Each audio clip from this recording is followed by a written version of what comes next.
보겠습니다.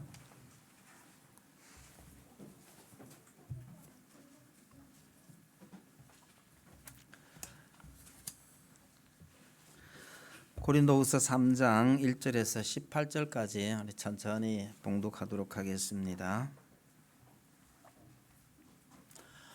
고린도후서 3장입니다. 시작. 우리가 다시 자천하기를 시작하겠느냐? 우리가 어찌 어떤 사람처럼 추천서를 너희에게 붙이거나 혹은 너희에게 받거나 할 필요가 있느냐? 너희는 우리의 편지라. 우리 마음에 썼고 뭇사람이 알고 읽는 바라. 너희는 우리로 말미암아 나타난 그리스도의 편지니 이는 목으로 쓴 것이 아니요 오직 살아계신 하나님의 영으로 쓴 것이며 또 돌판에 쓴 것이 아니요 오직 육의 마음판에 쓴 것이라. 우리가 그리스도로 말미암아 하나님을 향하여 이 같은 확신이 있으니 우리가 무슨 일이든지 우리에게서 난 것 같이 스스로 만족할 것이 아니니 우리의 만족은 오직 하나님으로부터 나느니라.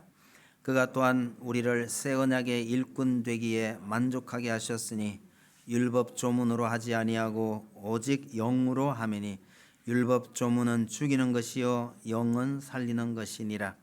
돌에 써서 새긴 죽게 하는 율법 조문의 직분도 영광이 있어 이스라엘 자손들은 모세의 얼굴에 없어질 영광 때문에도 그 얼굴을 주목하지 못하였거든. 하물며 영의 직분은 더욱 영광이 있지 아니하겠느냐?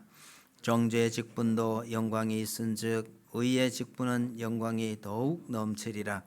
영광되었던 것이 더 큰 영광으로 말미암아 이에 영광될 것이 없으나 없어질 것도 영광으로 말미암았은즉 길이 있을 것은 더욱 영광 가운데 있느니라. 우리가 이 같은 소망이 있으므로 담대히 말하노니 우리는 모세가 이스라엘 자손들에게 장차 없어질 것에 결국을 주목하지 못하게 하려고 수건을 그 얼굴에 쓴 것 같이 아니하노라. 그러나 그들의 마음이 완고하여 오늘까지도 구약을 읽을 때에 그 수건이 벗겨지지 아니하고 있으니 그 수건은 그리스도 안에서 없어질 것이라.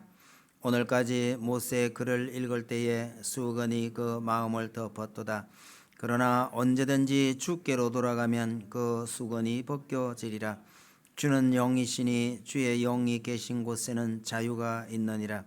우리가 다 수건을 벗은 얼굴로 거울을 보는 것 같이 주의 영광을 보매 그와 같은 형상으로 변화하여 영광에서 영광에 이르니 곧 주의 영으로 말미암음이니라. 아멘.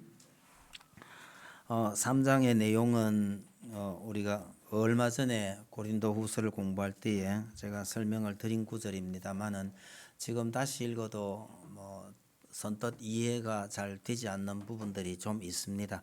설교 시간에는 일일이 설명하기는 조금 어려우니까요. 나중에 여러분들이 찬찬하게 또 한번 살펴볼 수 있기를 바랍니다. 바울이 고린도에 가서 복음을 전하고 교회를 세웠습니다. 이 일을 바울이 하게 된 것은요, 안디옥 교회가 성령의 인도하심을 따라서 바울과 그 일행을 파송했기 때문입니다. 사실은 아시아에서 복음을 전하려고 애를 많이 썼는데도 지금의 유럽 지역으로 가게 한 것도 성령의 역사이었습니다. 시작하게 한 것도 성령이었고 그쪽으로 가게 한 것도 성령이었습니다. 이 성령의 뜻을 따라서 전도 여행을 다녔던 바울이요, 자신이 사도다 혹은 선교사다라는 증명서나 아니면 누구의 추천서를 들고 다닐 필요가 없었습니다. 아니면 그럴 생각도 없었던 거죠. 그런데 이제 세월이 좀 지나니까 훗날에 이렇게 세워진 교회에 누군가가 들어와서 감독이 되려는 사람이 있었습니다. 그렇게 되면 그분은요, 자기의 신분이나 자기의 증명을, 그럴 능력이 있다는 것을 스스로 증명해 보여야 했습니다. 그런 분들은 누군가의 추천서를 들고 와야 할 필요가 있게 되는 거죠. 바울을 대적하는 어떤 사람들이요, 고린도 교회에 와서, 자, 바울이 누구의 추천서를 들고 와서 이 교회에서 사역을 했느냐라고 물었는데 이 말도 안 되는 주장이죠. 그런데 고린도 교회 성도들이 이런 말을 듣고 잠시 흔들렸던 모양입니다. 만약에 바울이요, 지금 새삼스럽게 증인을 부르거나 아니면 자신이 다른 사도들로부터 추천서를 받아오려고 한다면 못할 것도 아니지만 바울은 그럴 필요조차 느끼지를 못했습니다. 왜? 너무나 자명한 일이었기 때문이죠. 만약 아들이 아버지한테요, 아버지 진짜 우리 아버지 맞아요 라고 물을 때요, 아버지가 그걸 증명하려고 호들갑을 떨거나 아니면 증인을 세우거나 뭐 이것저것 자료를 동원해서 봐라 이래도 내가 너가 아버지 아니냐라고 한다면 이런 아버지가 오히려 수상한 겁니다.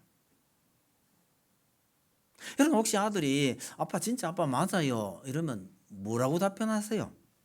뭐 그럴 일도 없겠지만요. 저는 버뜩 떠오른 답이 그래 아니다 와 이럴 것 같아요. 고린도 교회 성도들이 이 이상한 대적자의 말을 듣고 진짜 사도 바울이 사도가 맞느냐 어떠냐 이러고 있는 데 대해서 바울은 대답할 필요조차 느끼지 않았던 겁니다. 오늘 이 본문은요, 그 고린도 교회의 문제가 다 수습되고 난 이후에 편지를 쓰면서 한번 생각해봐라 이 어리석은 자들아 라고 말하면서 자신의 사도권을 변증하는 내용이기도 합니다. 그 가운데 오늘 주목하고 싶은 것은 2절 3절입니다. 다시 한번 봅시다. 너희는 우리의 편지라 우리 마음에 썩고 뭇사람이 알고 읽는 바라. 너희는 우리로 말미암아 나타난 그리스도의 편지니 이는 먹으로 쓴 것이 아니요 오직 살아계신 하나님의 영으로 쓴 것이며 또 돌판에 쓴 것이 아니요 오직 육의 마음판에 쓴 것이라. 말이 깁니다마는 요약을 해보면요, 너희는 우리로 말미암아 너희 마음에 쓴 그리스도의 편지라는 겁니다. 그래서 이 내용을 세 가지로 나누어서 설명을 드려 보겠습니다. 첫째는요, 너희는 우리로 말미암아 나타난 편지다. 우리로 말미암아 나타난 편지라라는 이 말은 우리가 이 편지를 대필했거나 아니면 우리가 전해 주었다라는 뜻입니다. 우리가 복음을 전해서 결과적으로 교회가 세워졌지만 우리는 그 교회를 세우고 복음을 전하는 수단이나 도구이었을 뿐이지 실제로 이 일을 이루신 분은 행하신 분은 따로 있다는 말입니다. 즉 우리로 말미암아 나타난 편지라는 것은 우리의 뜻을 전하는 편지가 아니라는 말입니다. 우린 그냥 도구요 수단이었을 뿐입니다. 그러면 그 편지에는 누구의 뜻이 담겨 있다는 말이죠. 뒤로 좀 더 내려가야 합니다만은 편지의 내용은 우리가 아니라 그리스도라는 것입니다. 그리스도께서 우리에게 그 일을 맡기셔서 우리가 그 일을 했을 뿐이다라는 뜻입니다. 여러분 사도라는 말 자체가 쉽게 말하면 심부름꾼이란 뜻이거든요. 바울은 심부름꾼의 자격으로 복음을 전하고 고린도 교회를 세워왔는데 이제 와서 바울들어 전 심부름꾼도 아니라고 말하는 것은 정말 우습지 않느냐, 이런 말에 내가 일일이 대꾸하며 설명해야겠느냐, 뭐 그런 뜻입니다. 예수님의 구원 사역은 예수님께서 친히 이 땅에 오셔서 고난을 겪으시고 이루셨습니다. 이것을 자기 백성에게 알리는 일은요 제자들에게 맡기셨어요. 나아가서 다른 선교사들에게 맡기셨어요. 오늘날 우리에게는요 우리에게 이 직분을 맡기셨다는 거예요. 제자들, 사도들, 선교사들로 인해서 이 편지가 전해진 것처럼 오늘날 우리로 말미암아서 이 편지가 전해져야 한다라는 뜻입니다. 다른 말로 하면요 우리를 통해서 우리로 말미암아 예수 그리스도의 사역이 전해져야 한다는 뜻입니다. 여러분 오늘날 우리는 이 편지인 동시에 배달부 노릇도 해야 된다라는 뜻입니다. 너희는 우리로 말미암아 나타난 편지다. 우리가 편지예요. 그러면서 우리는 이 편지의 내용을 또 다른 사람에게 전달해야 할 의무가 있는 것인데 누구에게 전할 것이냐? 가장 1차적으로 전달해야 할 대상은 우리의 자녀들 아닐까요? 여러분, 자녀를 누가 기릅니까? 거두절미하고 부모가 아니면 누가 이 자녀들에게 복음을 전하겠느냐 말입니다. 흔히 하는 말 있죠. 선생님도 자기 자녀는 못 가르친대요. 설교 전에 쓰기는 좀 불편한 표현이긴 합니다만은 중도 제 머리는 못 깎는다 이러죠. 가끔은요 자기 머리 자기 깎는 중 있어요. 여러분, 부모가 선생님도 자기 자녀는 못 가르친다 하는 말, 이것도 전 오해라고 생각합니다. 혹시 일반적으로 그럴지는 몰라도요, 우리는 이거 해야 합니다. 부모가 자녀 교육에 동일한 책임을 져야 하겠지만 특별히 아이들과 시간을 많이 보내는 엄마가 이 일을 해야 한다고 생각합니다. 그래서 유대인들은요, 어머니가 유대인이면 유대인으로 칩니다. 바울도 그랬고 디모데가 그렇습니다. 왜요? 어머니가 하나님의 말씀을 가르쳤기 때문입니다. 선생님도 자기 자녀는 못 가르친다, 이런 말 하나의 편견이요 오해라고 생각하시고요, 내가 아니면 누가 내 자녀에게 복음을 제대로 전할 것이냐라는 생각을 가지시기를 바랍니다. 나아가서요, 교회 아이들이 또 우리가 복음을 전해야 할 중요한 대상일 거라 생각을 합니다. 여러분, 주일학교 선생님은, 교회에서 아이들을 맡은 선생님은 아이들의 우상이 되어야 합니다. 아이들이 처음부터 예수님을 아는 건 아니에요. 예수님을 알기 전에 선생님을 생각하면 교회 가고 싶어서 견딜 수 없다라는 생각이 들도록 만들어야 합니다. 아니, 아이들이 자기 선생님들을 좋아하지 않는데 선생님이 가르치시는 예수님을 좋아하겠어요?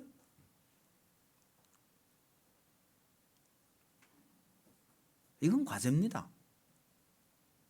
우리의 중요한 과제입니다. 제가 처음으로 전도사로 부름을 받아서 첫 교회를 가려고 했는데요, 가기도 전에 들려오는 말이, 그 교회 어느 청년이요, 야, 우리도 전도사님 모시게 됐단다, 좋다, 전도사님하고 잘 놀아야 되겠다, 이런 얘기를 했다는 얘기가 들리는데요, 거기 한마디가 더 붙었답니다. 전도사님 모시면 잘 놀아야 되겠는데 근데 전도사님이 좀 늙었단다, 그 얘기가 들리는 거예요. 저한테 그 말을 전해준 그 사람이 그 청년을 좀 야단을 쳤답니다. 노을 궁리하지 말고 성경 제대로 배울 궁리를 해라, 이랬대는데 늙은 전도사가 가서 결국은 참 잘 지내게 됐었죠. 제가 서울에 갈 때 가서 들은 말 중에 하나예요. 아니, 어쩌다가 담임 목사보다 더 늙은 목사를 데려와서? 아니, 나이 드는 게 그렇게 싫나요? 근데 제가 서울 가서 생각 다 바꿔놓고 내려왔습니다. 아, 늙은 목사도 괜찮네, 이래 됐는데 제 뒤에 저만큼이나 늙은 목사를 또 데려왔다가 여전히 아니야, 이렇게 도루묵이 돼버렸다, 그런 얘기를 하네요.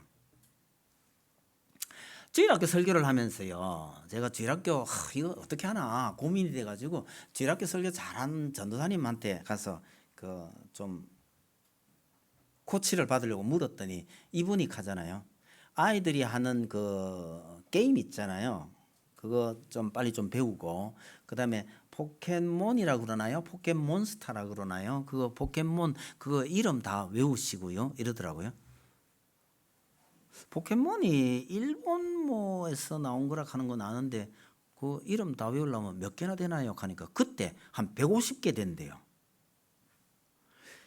제가 맡은 아이들 50명 이름 외우는데 몇 달 걸리는데 포켓몬스터 그놈이 그놈같이 생긴 그걸 어떻게 150개를 이름을 다 외워요? 설교하려고? 제가 그 말 딱 듣고 포기했습니다. 나 그런 설교 안 해. 어른 설교를 아이들이 알아듣도록 하면 될 거 아니야. 결과적으로요, 그 아이들이 늙은 목사의 설교를 얼마나 좋아했다고요. 아니, 좋아하도록 만들어야죠. 지난해인가 제가 휴가 가면서 서울에 그 어느 중고등부 수련회에 강사로 좀 오십사 해가지고 제가 한번 간 적이 있었습니다.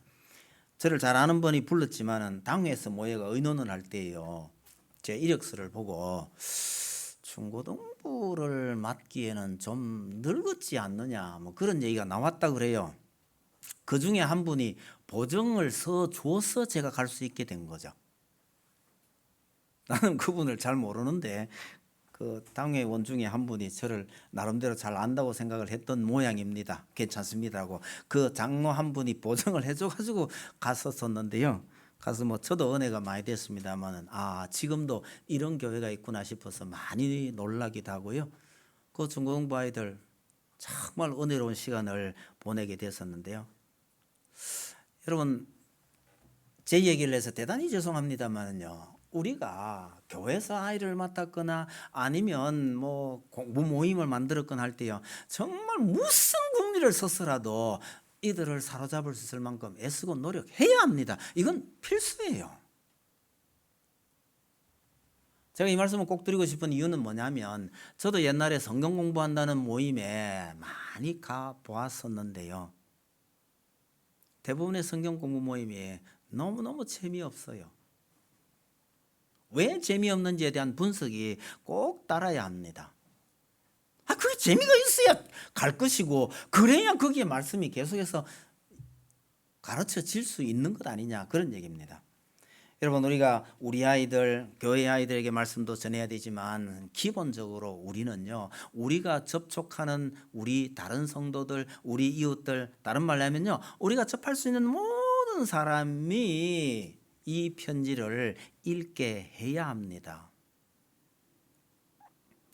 말씀을 전하거나 나눌 수 있는 시간이요, 5분이 됐든 10분이 됐든 기회만 주어지면 그 기간을 이용해서 말씀의 핵심을 전할 수 있는 우리가 되어야 합니다.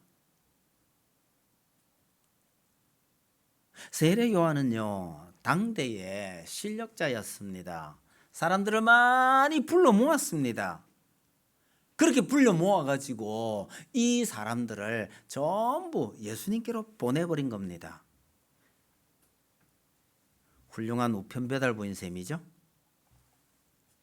우리도 우리의 이웃이나 직장 동료들에게 이런 편지 노릇을, 우리 자신이 편지가 되어야 하고 또 이 편지를 전달하는 우편 배달부 역할도 우리가 해야 하는 겁니다. 그 일을 할 수 있기 위해서 우리가 능력을 많이 길러야 합니다. 베드로가 이렇게 권면하죠. 너희 속에 있는 소망에 관한 이유를 묻는 자에게는 대답할 것을 항상 준비하되. 우리 속에 있는 소망의 이유를 묻는다? 이 말은 표현을 바꾸면요, 야, 넌 사는 게 좀 다르네. 왜 다르냐고 물을 때에 대답할 말을 준비해 있어야 한다, 그 얘기입니다. 우리 사는 것이 안 믿는 사람 사는 거라고 똑같다면요, 아무도 그 이유를 묻지 않을 겁니다. 그 이유를 묻도록 살아야 하고, 묻는다면 대답할 이유를, 대답할 말을 갖고 있어야 한다는 뜻입니다. 그렇다고요, 우리가 정말 복음을 설명할 수 있을 정도의 실력을 완벽하게 갖춰야 하느냐, 그렇게 노력한다면 참 좋겠지만은, 여러분, 지금 내가 가지고 있는 그 실력만으로도 할 수 있는 건 해야 한다, 그런 뜻입니다. 여러분, 미국 사람처럼 영어를 잘 해야 영어 선생이 되는 것은 아닙니다. 인류 피아니스트가 돼야만 피아노를 가르치는 것 아닙니다. 우리가 복음을 전하는 것도 마찬가지예요. 내가 아는 것만큼, 그리고 배우는 사람이 배울 수 있을 만큼만 가르쳐도 된다는 뜻입니다. 그러나 최소한도로 그 정도의 실력은 우리가 복음을 설명할 수 있는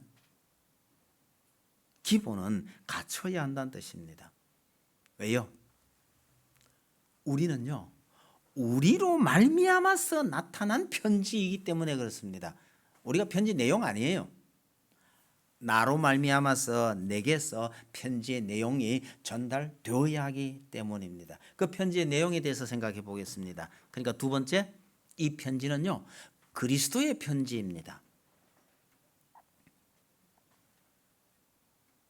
그리스도의 편지라는 것은 그리스도께서 보내신 편지라는 뜻입니다. 그 내용이 그리스도라는 뜻입니다. 여러분, 그리스도께서 세상 사람들에게 보내신 그 편지의 핵심 내용이 뭡니까? 전 한마디로요, 최고의 연애 편지입니다. 이 편지를 받은 사람은 그리스도와 사랑에 빠지게 되어야 합니다. 그러니 이 편지를 읽어보면 결국은 예수 그리스도가 드러나야 하고 그분께서 우리에게 무슨 말씀을 하시려는지 알 수 있어야 합니다. 누가 읽어도 이 편지를 읽으면 그리스도가 보여야 한다는 뜻입니다. 사도 바울은 이렇게 말하는 셈입니다. 우리가 복음을 전하고 교회를 세웠지만 나타나는 것은 그리스도여야 한다. 그래서 너희는 그리스도의 편지라고 말하는 거죠. 우리의 삶이나 우리가 하는 모든 말 속에서 최종 목적은 그리스도가 드러나야 하는 것입니다. 나를 통해서요, 우리 아이들이, 우리 이웃들이 그리스도를 발견할 수 있도록 해야 합니다. 참 이게 쉽지 않다고들 말해요. 정말 쉽지 않다고 입버릇처럼 말하는데 정말 그럴까는 한 번쯤 생각해 봐야 합니다. 예수님께서 그렇게 말씀하실까도 생각해 봐야 합니다. 쉽지 않을 것이라는 생각도 일종의 선입견 아닐까요? 예수님께서 간단하게 이렇게 말씀하셨어요. 내 멍에는 쉽고 내 짐은 가벼움이라. 수고하고 무거운 짐진 자들아 다 내게로 오라. 내가 너희를 쉬게 하리라. 나는 마음이 온유하고 겸손하니 나의 멍에를 메고 내게 배우라. 그리하면 너희 마음이 쉼을 얻으리니 이는 내 멍에는 쉽고 내 짐은 가벼움이라.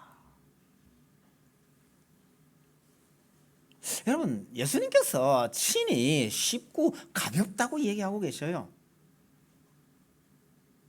엉뚱한 욕심에 사로잡혀 있으면 이 멍에는 정말 무거운 것입니다. 내 생각, 내 욕심대로 하려니까 이게 무거운 거예요. 진심으로 이 멍에를 매기를 원한다면 실제로 이것이 가벼운 것은 아닙니다만은 예수님께서 도와주셔서 쉬운 멍에가 되는 겁니다. 내 멍에가 아니라 예수 그리스도가 지신 멍에이기 때문에 그렇습니다. 특히 이 말씀을 이해를 잘 하려면요, 그 이스라엘의 멍에는 소 2마리가 끄는 멍에거든요. 십자가처럼 생겼어요. 소 2마리가 끕니다. 한쪽에는 예수님이 끌고요, 한쪽에는 내가 붙었어요. 내게로 오라신 이유는요, 예수님께서 힘써서 이 멍에를 끌고 가겠다는 겁니다. 그럼 나는요, 따라가는 신용만 해도 쉽게 따라갈 수 있어요. 왜? 예수님이 참 힘이 세시니까요.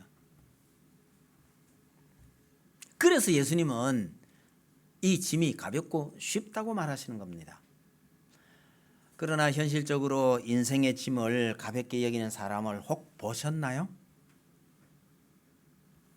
우리 눈에 정말 부럽기만 해 보인다 싶은 사람들이 스스로 이 세상을 떠나는 일들이 종종 있더라고요.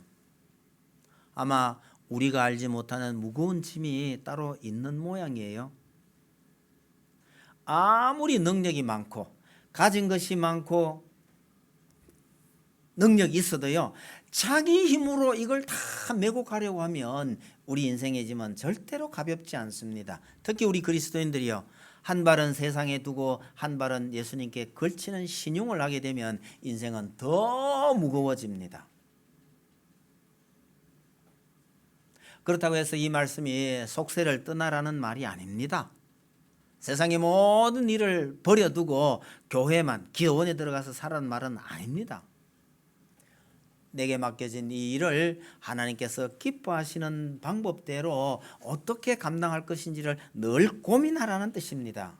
맡겨주신 가족, 맡겨주신 일, 형제들을 어떻게 하는 것이 하나님께서 원하시는 대로 하는 것인지를 고민하다 보면 짐이 가벼워진다는 뜻입니다. 그렇게 해서 우리는 그리스도를 드러내는 삶을 살아야 합니다.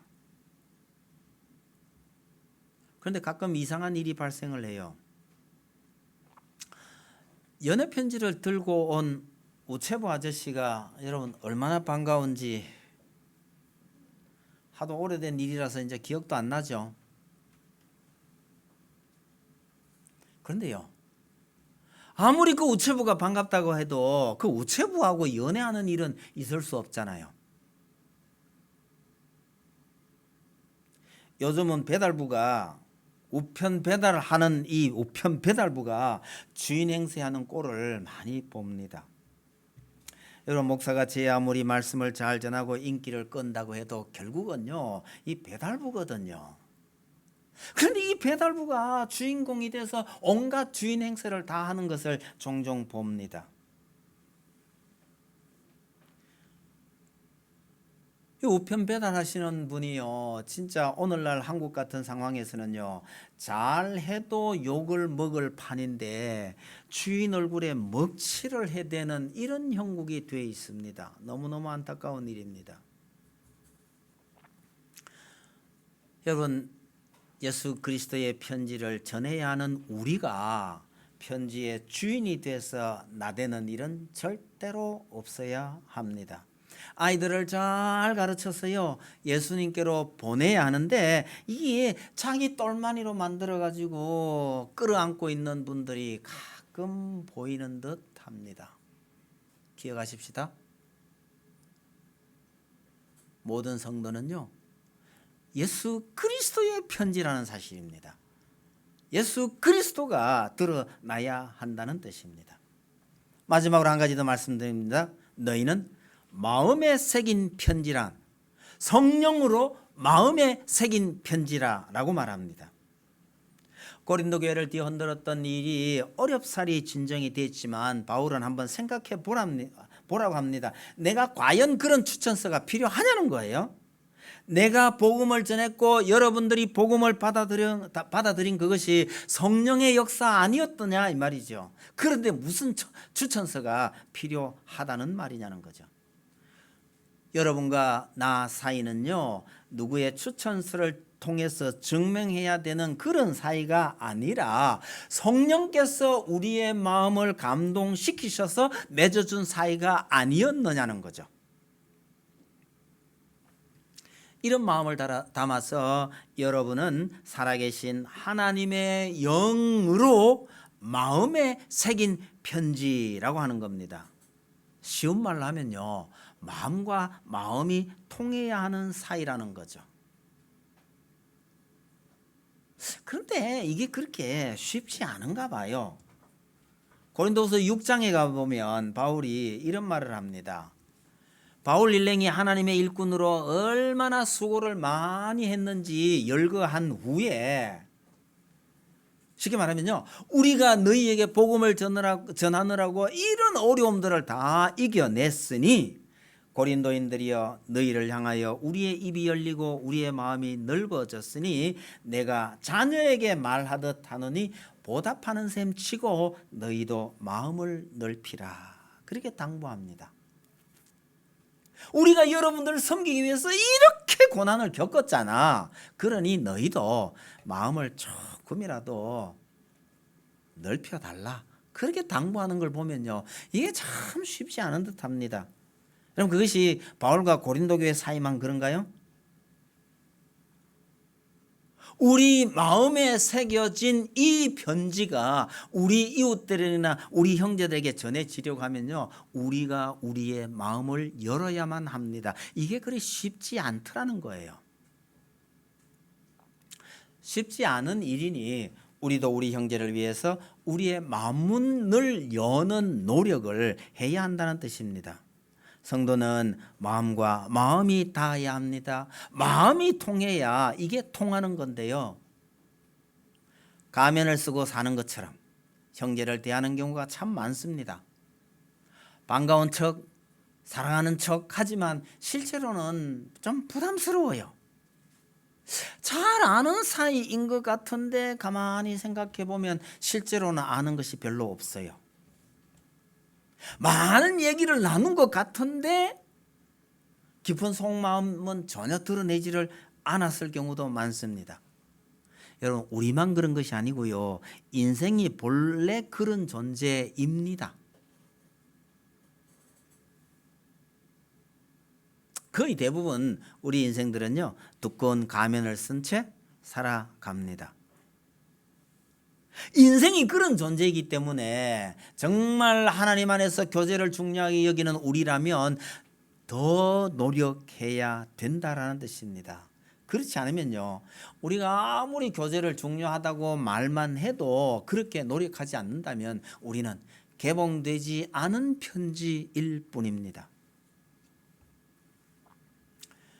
성도들끼리도 이렇게 마음을 나누어야 하지만 하나님께도 마음을 드려야 합니다. 마음은 없이 그냥 제사만 많이 드리면 될 거라고 생각했던 사울 왕을 향해서 사무엘이 책망을 합니다. 여호와께서 번제와 다른 제사를 그의 목소리를 청종하는 것 같이 좋아하시겠나이까? 순종이 제사보다 낫고 듣는 것이 수양의 기름보다 나으니 라고 하는 이 책망. 간단하게 말하면요, 제사 드릴 생각하지 말고 하나님 말씀 좀 들으라, 이거 아니겠어요? 제사 드리지 말고 하나님께 마음을 드려라, 이런 뜻입니다. 여러분, 우리의 마음 구석구석까지 다 아시는 하나님께 마음은 드리지 않고 겉으로 섬기는 흉내만 낸다면 이거야말로 위험하기 그지없는 짓입니다. 손자를 너무 귀여워하면요, 할아버지 수염을 뽑는데요. 전 지금도 어릴 적 기억납니다. 우리 누나가요, 늘 할아버지 수염을 가지고 이걸 닦는다고 말하죠. 할아버지 가만히 있어 봐, 이러고 이거 자꾸 수염을 잡아 당기거든요. 나중에 들은 얘기인데 괜히 따갑답니다. 할아버지 가만히 있어, 이러고 자꾸 수염을 잡아 따면요. 여러분, 우리가 하나님을요, 마음씨 좋은 할아버지처럼 여기고 있지 않는지 한 번씩 돌아볼 필요가 있습니다. 본래 하나님은 우리가 그렇게 가볍게 여겨도 될 분은 절대로 아닙니다.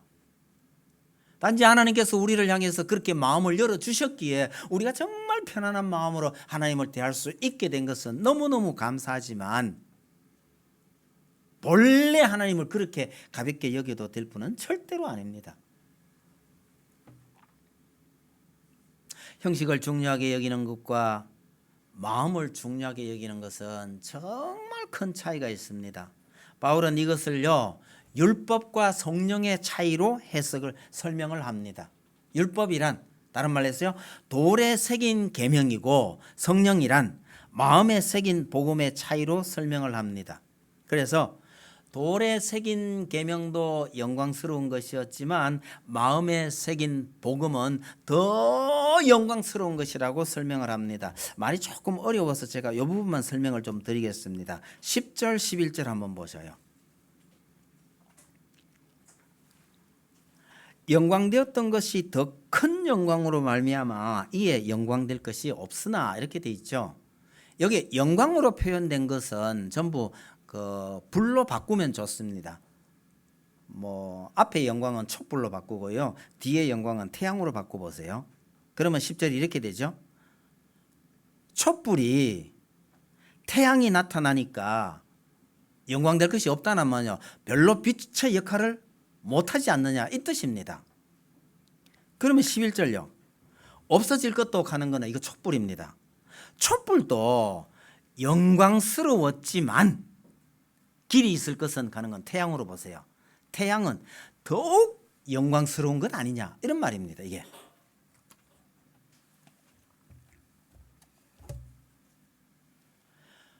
마음에 새긴 이 복음은요, 비교 대상이 구약의 율법에 새긴 그 율법과는 비교할 수도 없을 정도로 영광스러운 것이다. 우리가 하나님께 마음을 드릴 수 있고 마음을 통해서 하나님과 연결되어 있다는 것이 얼마나 영광스러운 것이냐라는 것을 여기서 설명하고 있는 겁니다. 비유를 한 가지 더 쓰는데요, 돌에 새긴 계명, 즉 형식과 법조문을 따라서 하나님을 섬긴다는 것은 수건을 덮어선 얼굴이라고 한다면, 마음에 새긴 복음은요, 수건을 벗어 던진 얼굴이라는 거예요. 이런데도 예전의 율법을 따르듯이 형식에 사로잡혀서 믿는 척 하겠느냐고 묻는 겁니다. 아니면요, 여러분들이 마음을 들여 진정으로 교제하겠느냐고 묻는 것이 오늘 이 본문의 말씀입니다. 말씀 매듭을 짓도록 하겠습니다. 여러분, 성도는 성령께서 쓰신 그리스도의 편지입니다. 성령께서 우리의 마음에 하나님의 말씀을 기록하셨습니다. 우리가 우리의 마음을 열어야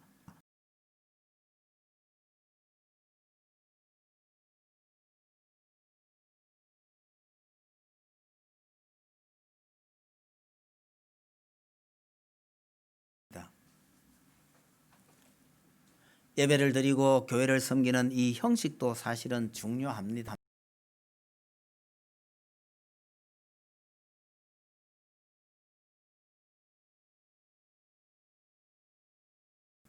형식적으로 예배하고 형식적으로 교제하는 흉내만 낼 것이 아니라 정말 진심으로, 그리고 그 진심을 드러내고 교제해야만 우리가 목표로 삼았던 말씀과 동산, 우리 교회 이름을 듣는 사람들이 늘요, 말씀과 동산은 같은 걸로 생각하는 분들이 굉장히 많습니다. 설명해 주지 않으면 이 오해가 돼요. 별개입니다. 우리가 말씀 위에 세워진 교회이면서 동시에 성도 간에 진정한 교제를 꿈꾸는 교회다, 이걸 이루기 위해서라도요, 우린 정말 마음과 마음으로 교제를 해야만 할 것입니다. 그렇게 해서